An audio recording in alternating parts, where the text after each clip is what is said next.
Hey everyone, and welcome back to Gratuity. I'm your host, Darin. I hope you're all staying safe, staying sane, maybe getting in the kitchen, maybe starting a sourdough, maybe streaming some cooking shows, reading your cookbook, or just turning your brain off, streaming your favorite show, and just, getting outside, breathing some of that fresh air, all while practice social distancing. Whatever you're doing, we support you. We are so excited to be joined by Asheville's Katie Button, who is the executive chef and co-owner of the beloved Curate Bar De Tapas and Button & Co. Bagels. She has been digging deep into the CARES Act and what it means for small businesses, especially independent restaurants. We talk about how Asheville is coming together as a community and what chefs and restaurants need to do to be creative in having to rehire people back if they want to partake in the CARES Act. It's a really, really fun and engaging and in-depth insight into what is happening right now with the coronavirus. If you want to get involved or you have a story you want to share, please hit us at gratuity@tastemade.com. So sit back and enjoy some gratuity.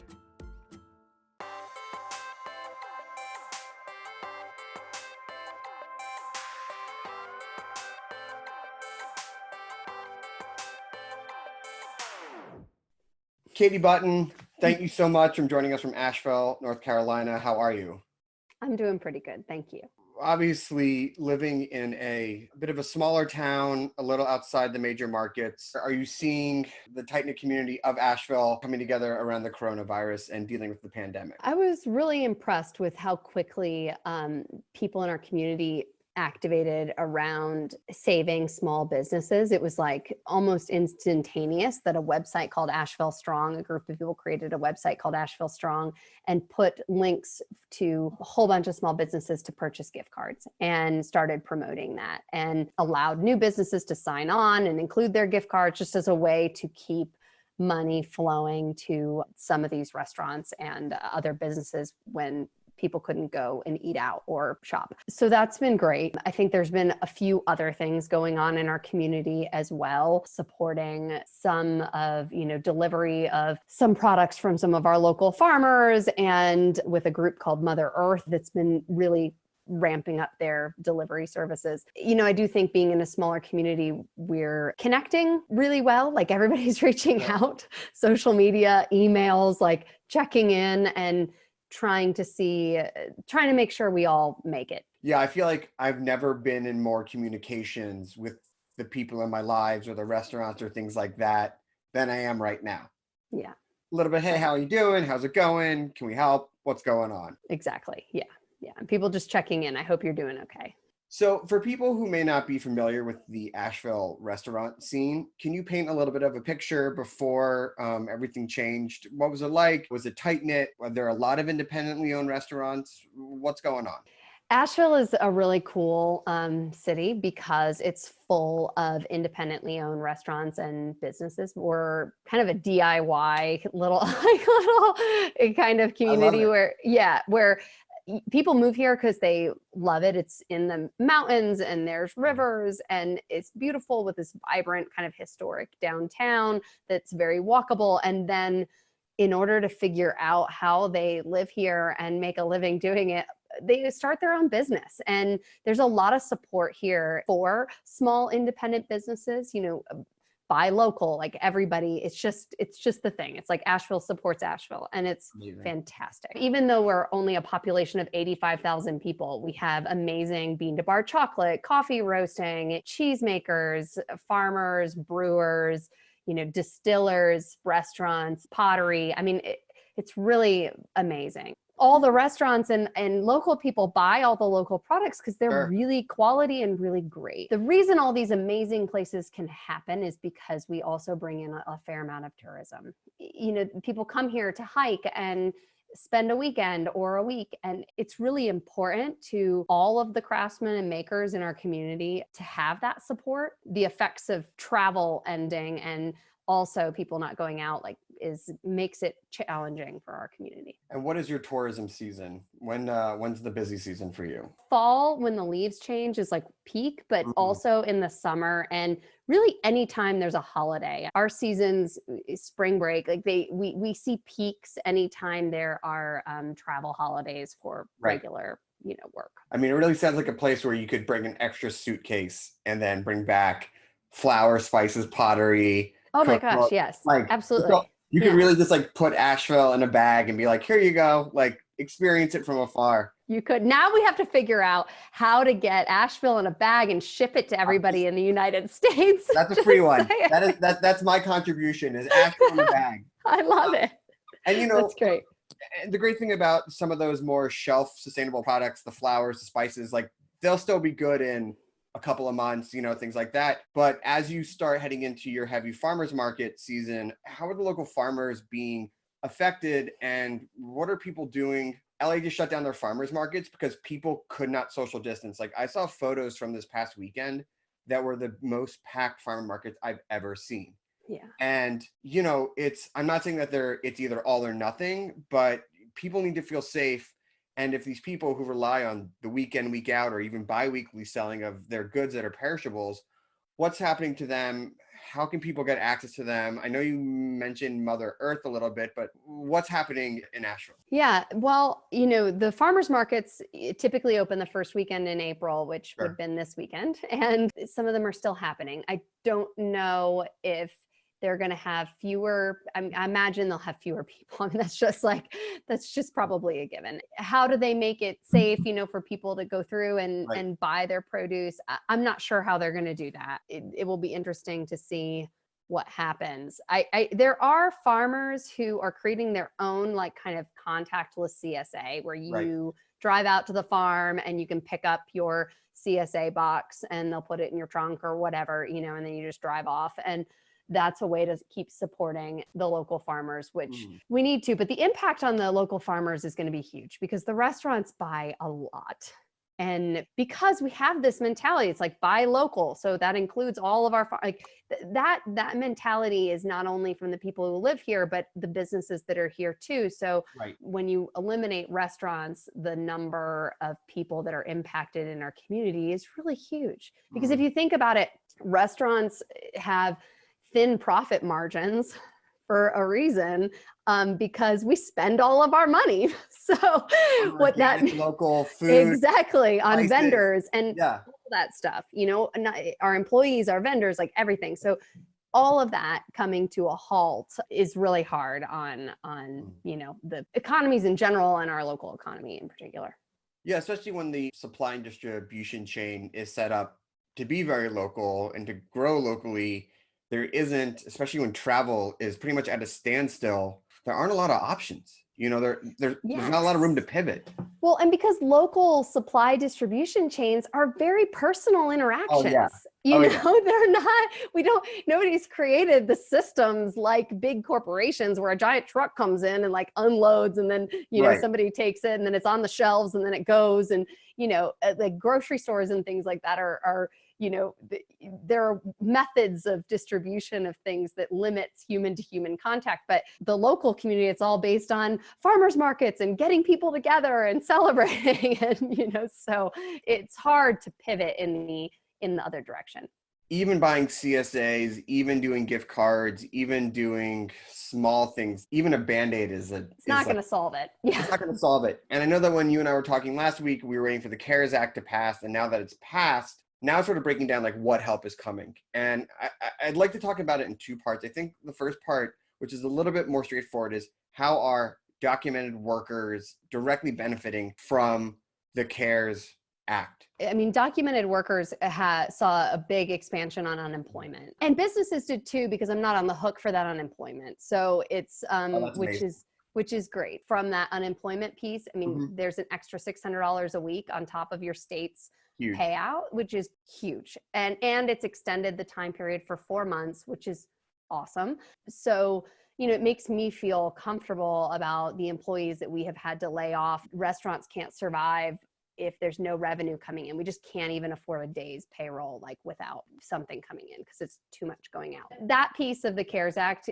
is comforting because I know that my employees, at least in this time period, are pretty well taken care of for. And I'm glad that they're getting help. I'm glad that they are sort of, at least if this thing doesn't drag out, although there's already been talks about a second stimulus bill, infrastructure, work for hire programs. I mean, I think people are realizing that the economic impact on the individual worker is going to be a lot longer and tougher, even going beyond what some people went through in the 2008 recession. But the other big part and the more complicated part of the CARES Act is, what does it mean for independent businesses? And what does it mean for independent restaurants? Just because it passed, it doesn't mean we quite understand what it means.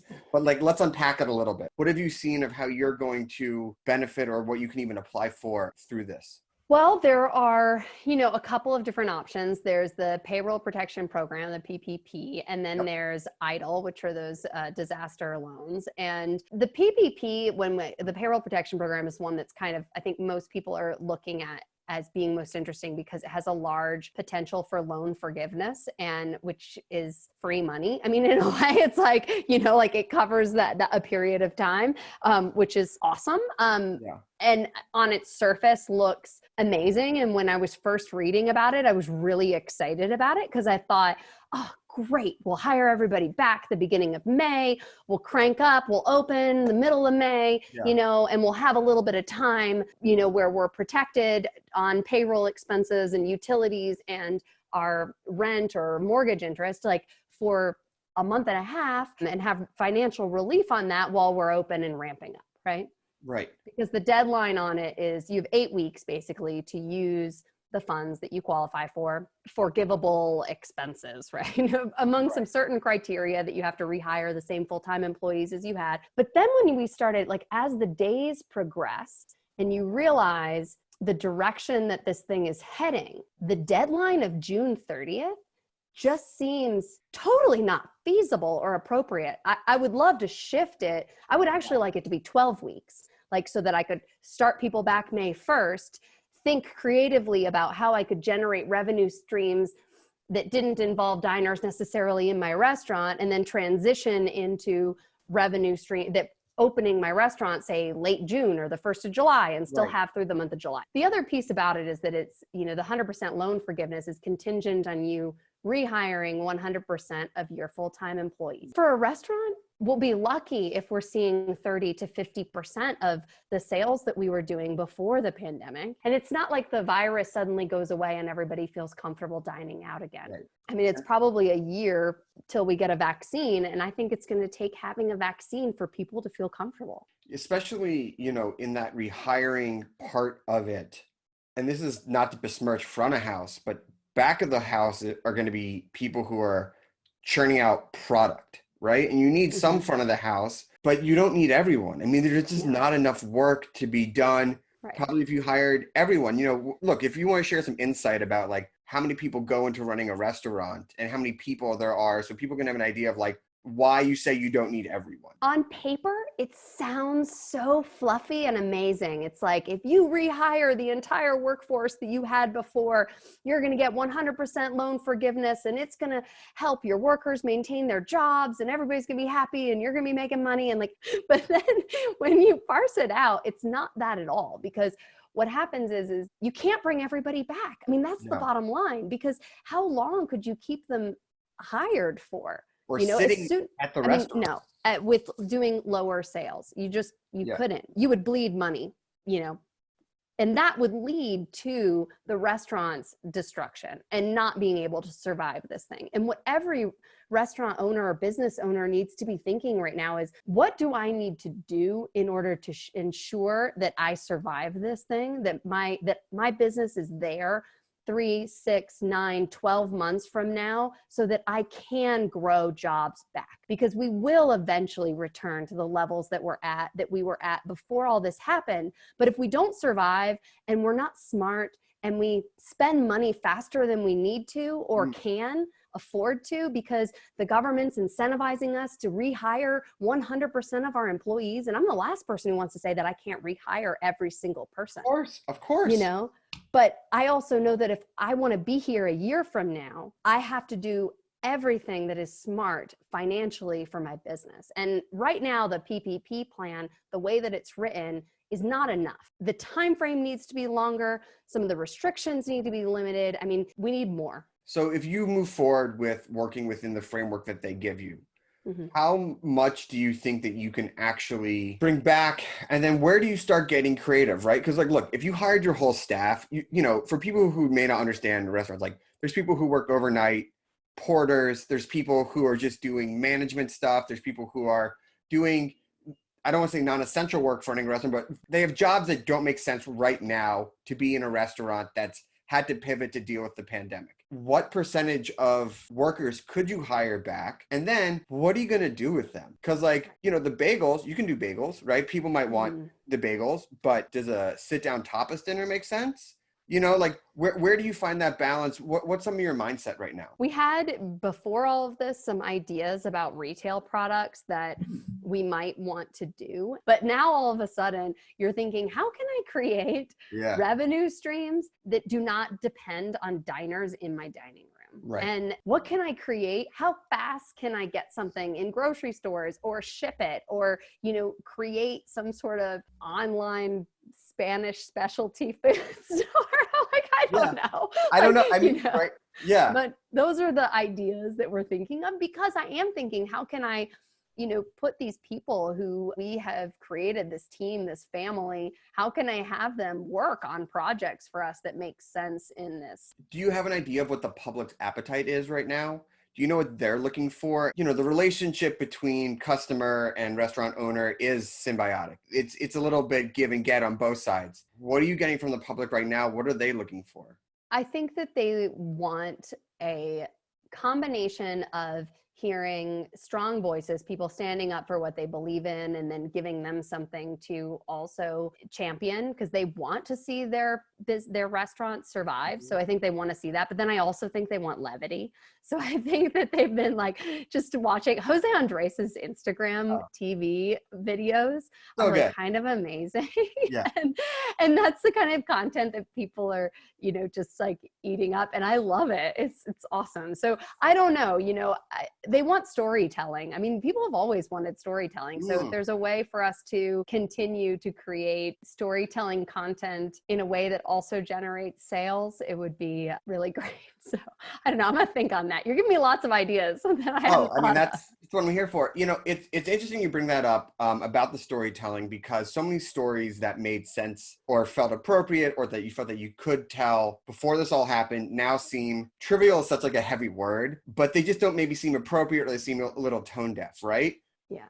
But also, and this is just looking at past things that have happened that have affected the restaurant or small business industry. At some point, people go like, enough. Like, I cannot hear about this anymore. How do you balance that? Like, how do you, as a professional creative and a business owner, look for the right messaging and the right tone when you're out there trying to move the business forward? I think that what's really important is that you be real with people. Like, I think that the difference, like, that's why I named like Jose Andres's Instagram TV videos, because they're very like non-rehearsed, real, funny, you know, in his kitchen. He's wearing socks and no shoes. Listening and like, to Hamilton with his daughter.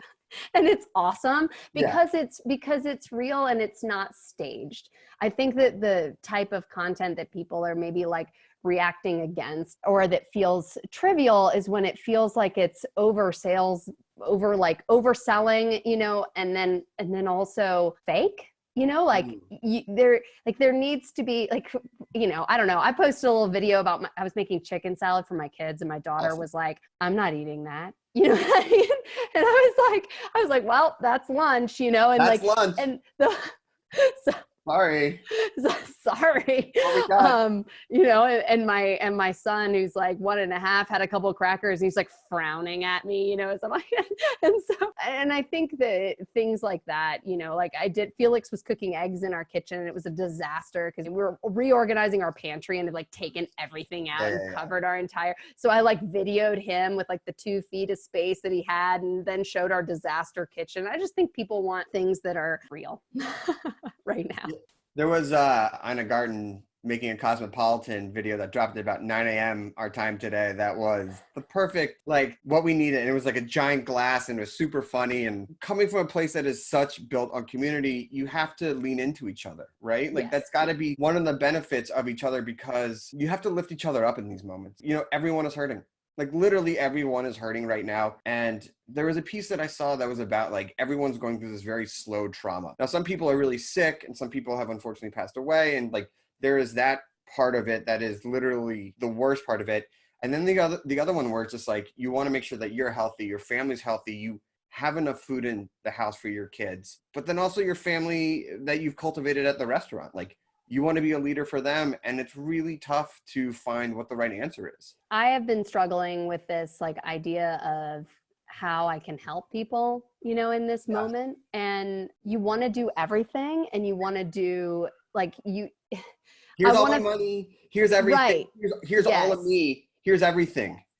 Exactly. But you know, when you're feeling, I don't know, like your personal business, like one, you don't have the money to give anything, you know, so, and your brain is feeling maybe a little overwhelmed with figuring out how are you going to save your business and what are you going to do? It's hard to find the time to help other people. There are some people in town, John Fleer and Mark Rosenstein, who are still out there cooking for other people. And I admire that. And I'm so glad they're doing it. I am trying to take the like shouting the aid that restaurants need. That's going to be my little niche. I'm like, everybody has to find their piece of the puzzle. Being an advocate and digging deep into the CARES Act and really understanding it in the way that you do, what additional guidance or open relationship are you hoping to have? I think it was yesterday, they're saying stay shelter at home, social distancing is through the end of April, you know, and if you got to start by May to hit the 8-week deadline, like, you don't have to know the restaurant industry to know, like, that's probably not going to work. So the conversation's not over, right? With senators, Congress people, governors, state elected officials. How can people get involved? What can they do if they're feeling hopeless? They should call their representative. I mean, actually a phone call right now to your representative saying that you think that there needs to be some technical changes to the CARES Act that need to shift with time, as we all see how long the delay on being able to reopen restaurants is going to be, is really important. Because really, the payroll protection program needs to begin. Those 8 weeks need to begin at the time when you would be opening your restaurant and your dining rooms to business, you know? Yes. And if it has to happen before that, it's not helpful. You know, and because you still wouldn't be able to do it again. You'd lose your, you know, you'd waste your money in the early part. And the other thing that I think is important to say to business owners, because I think we're all caught in this situation about what do? You want to be, you care for your employees and the people that you've hired, and you want to bring them all back to work. And it's hard looking at the reality of a decrease in business and what then those decisions mean. And I would just say that what we have to do is do everything that we can to protect our businesses so that they are here and can ramp back up to the levels that they were before, so we can get back to the full employment moment that we were. But if we're not cautious about how we spend our money and how we, you know, ramp this back up, we won't be there. One of the toughest things about the CARES Act as well is also how independent restaurants are really going to have a unified voice, because a lot of the times with the restaurant lobbies and things like that, that's more chain and national corporations that deal with food. And part of what makes an independent restaurant is that they're independent, right? So how are they going to get a voice? How are they going to be able to get what you were just talking about of just, you know, contacting local government and things like that? Like, what's the unification there?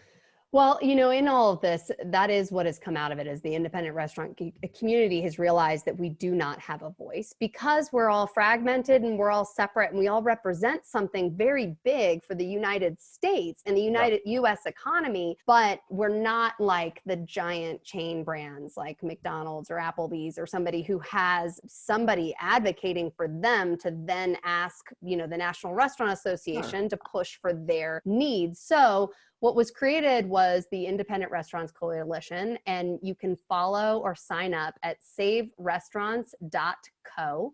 And that is like the best way that you can follow along with how to support independent restaurants to make sure we survive this. Yes, big fan. Andrew Carmelini was on and he was talking about them, and it's a wonderful organization. Independent voices and independent restaurants, I think that is a silver lining as well. Like you're really going to show the force that it really is when this is all over and through this. That would be a good silver lining. That would be a great silver lining. You know, as the curve flattens, which we're hoping for in the next, I don't know, month, 2 months, and people start to feel somewhat safe, you know, even looking out a year when the vaccine or future vaccine is available, what do you think the Asheville restaurant scene and community is going to look like? Do you think that there is a silver lining? Like, do you think that it comes back and it's even more community at like 10? Because everyone's so excited and they realized like what they had was so special, and then it went away. It's just like Asheville pride everywhere. Yeah, I do. I actually think that that is what's going to come out of this. And I think that the businesses and the people that were here for each other and supported each other, people will remember that. I think that we all have to play the long game on this and figure out what's important for getting Asheville back. But I do think that that support is going to be there and even stronger. And I've been telling everybody I talk to, I'm like, if you get to a point that you are like worried that you are not going to be able to reopen, please call me because we need to figure this out. You know, like that's the level of support. You want everybody. This is not the time to be quiet about your sufferings or failures. I think that historically, like even myself, I closed a restaurant, Night Bell, that I opened that was, and you know, when we decided to close it, I didn't tell anybody, you know, it was like something you were ashamed of and you did, and you like got through and made it on the other side. But in this time, I think that that's the last thing that you do. I think that you shout your hardship from the rooftop so that the community can respond and help and think outside the box. All of us want these independent businesses to remain a part of our community. Pride is expensive, and this is the time not to be prideful because it's no one's fault. Like this is a very similar situation that's happening at a global level. Katie, I cannot thank you enough for spending the time with us. If people want to follow along or reach out to you or ask you a question about how to get involved or figure out what sort of flour to buy from Asheville, where can they go? Where can they find you? If they're listening from Asheville, where can they go to get local ingredients? What are the resources you'd love to tell us about? You can go to ashevillestrong.org, and there you can buy gift cards and things to our local community or connect with other small businesses. You can follow me on Instagram at Chef Katie Button. I tend to use Instagram more than anything. And then also there's information about our businesses on the Explore Asheville website as well. And if you just Google Explore Asheville, you'll find it. Yeah, I think that those are the key spots to look out for and be able to find Asheville products. Awesome. Well, listen, thank you so much. We really appreciate it. Have fun making dinner with the family tonight. Thank you for all of your help. We really appreciate it. Thanks so much. All right, we'll see you soon. Katie, thank you so much for joining us. Your insights into the CARES Act is really helpful. If you want to get involved with any of the things she mentioned, either you live in Asheville or you want to learn more about Asheville, you can go to Asheville Strong, Mother Earth Asheville, saverestaurants.co. All the links are down below. And if you want to get involved with Gratuity, please email us at gratuity@tastemade.com. Thanks again for listening. Thanks again for watching, and we will see you soon.